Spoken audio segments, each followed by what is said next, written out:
The Georgia Bureau of Investigation is continuing its review of an officer-involved shooting that happened along River Street last week.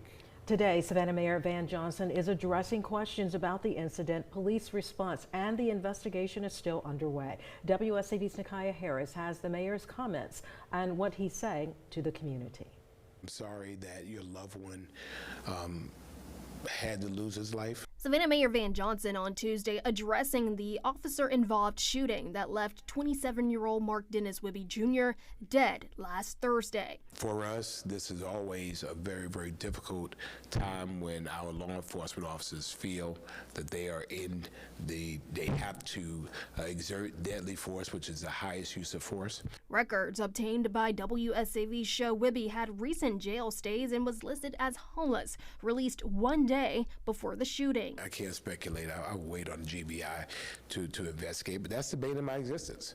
I mean, how do you get freaking guns? The situation has also highlighted broader concerns about how armed crises are handled. All of our officers have some level of training of mental health. We recognize that there is a deficit of mental health that is state provided. I think the challenge for us is that it's a little different when an individual has a gun. Johnson also urged the public to avoid drawing conclusions based on clips circulating online. Fortunately for us at the city of Savannah, our officers have body-worn cameras, so we have at least 5 to 6 different first-hand views, not only of what was seen, but what was said. And to business owners and visitors who witnessed the incident, Johnson offered reassurance that no one was hurt. As this individual was engaged and involved, but the police acted quickly. Nikaya Harris, WSAV News 3, on your side. Johnson says he has spoken with the officers involved and will stand by them if the GBI determines their use of force was justified. However, he says any officer found to be at fault will be held accountable. A follow-up now. New safety measures are coming to one of Savannah's most visited public spaces. Following a violent incident, SCAD is stepping in with a major investment aimed at prevention and peace of mind in Forsyth Park. WSAV's Jillian Coles explains what changes are coming.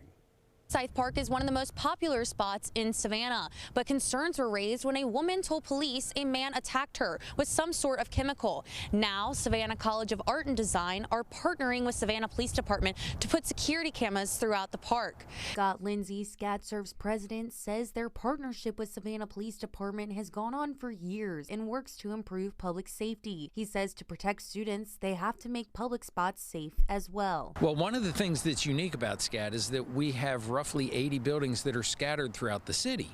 So anything that we do for the safety of our students actually impacts the safety of all of our citizens because we are right there as next door neighbors to them. After the recent crime near Forsyth Park, Lenny Gunther, Savannah Police Chief, says they heard the outcry from citizens and students, and SCAD stepped up to the plate. SCADServe donated over $200,000 to put 12 additional cameras in Forsyth Park. It's going to allow us to have eyes where we didn't.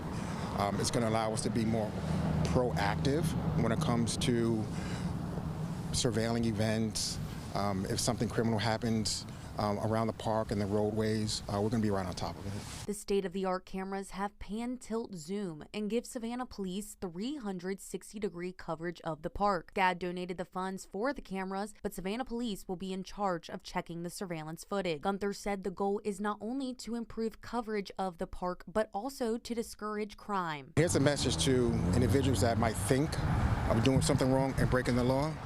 It's a good chance that we'll catch you. We will catch you. So if you're thinking about doing it, think twice.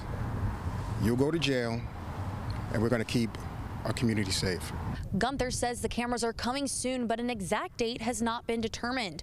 Once they are up and running, Savannah Police will begin monitoring the feed. Reporting in Savannah, Jillian Coles, WSAV News 3. On your side. A kayaker is safe tonight after a dramatic water rescue off Tybee Island. Tybee Island Fire rescue was called out Saturday afternoon after reports of a kayaker whose boat was taking on water and had gone missing near Tybee Creek. Rescue swimmers launched a jet ski, and the U.S. Coast Guard also responded to help with the search. After about 2 hours, a young man was spotted stranded in a marsh, waving a paddle for help. Fire officials say the rescue is a reminder that conditions on the water can change quickly and urge anyone heading out to wear a life jacket, check the forecast, and let someone know their plans. In the Low Country, a budget meeting led to an ultimatum from the 14th Circuit Public Defender's Office to Hampton County. Pay us the money you owe us. Either Hampton County pays me the $178,000 that they owe me from the last 3 fiscal years, or I'll just sue Hampton County. And my plan is to look for any attorneys that have already sued Hampton County and have been successful. Because our clients, the people who are charged with crimes in Hampton County, do not deserve this. That is 14th Circuit Public Defender Stephanie Smart Giddings giving an ultimatum to the Hampton County Council during budget discussions. Giddings says her office has been helping defend clients for 3 years in the county without one payment. She is not just threatening a suit. Giddings says she is finding out from the state whether she can stop defending clients in Hampton altogether. The council did not respond to her comments.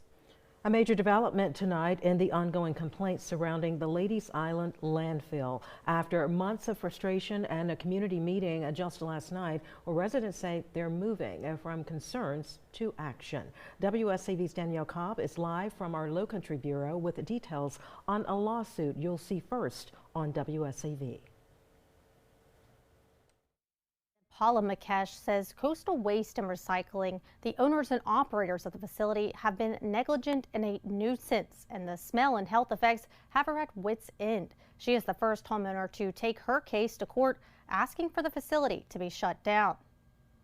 Residents say they have been dealing with the putrid rotten egg smell for a year and a half, and they feel there is still no real answers or end in sight. McKesh claims the persistent smell has led to a loss of use and enjoyment of her and others' property, decreased their property values, and interfered with daily life. The state environmental agency, who has been investigating the landfill since early 2025, required the facility to make proper repairs to prevent further emissions. The suit claims temporary repairs were made by the facility which failed to work, and continued inspections showed that odor persisted. McKesh states the owners have consciously disregarded the continued complaints. This is happening, and people are, it's not a mass hallucination. People are getting really sick. And I'm worried that we're going to get really sick. I mean, there's people that have had to actually relocate to their parents' cottages and things because their kids are having, breathing issues. And it's so bad. McKesh is the only resident named in the class action suit, but it states that there are hundreds of more residents who could be added. They are demanding the landfill pause operations until they fix the problem, as well as asking for them to pay residents for damage and loss to their property. I did reach out to the waste facility for comment, but I have yet to hear back. Live from the Low Country Newsroom, Danielle Cobb, WSAV News 3, on your side. Danielle, thank you. New at 6, the Drug Enforcement Administration is warning Georgians about the growing threat of fentanyl moving through the state. Michael Mayer, the DEA's assistant special agent in charge for Atlanta and Savannah, says that drug traffickers are using Atlanta as a major distribution hub, pushing synthetic opioids into cities across Georgia, including Savannah and Macon and beyond. Mayer says the goal is to make sure that people understand just how deadly the drug can be. Now is not the time to experiment with drugs, and let alone fentanyl, because it is true that one pill could be the one that has that lethal dose of fentanyl, which could end your life. And so I think it's important that you have these conversations with your family and your friends and your loved ones, and they know the dangers that they're facing. He adds as little as 2 milligrams of fentanyl can be fatal, and 3 out of every 10 pills seized by the DEA contain more than the lethal dose.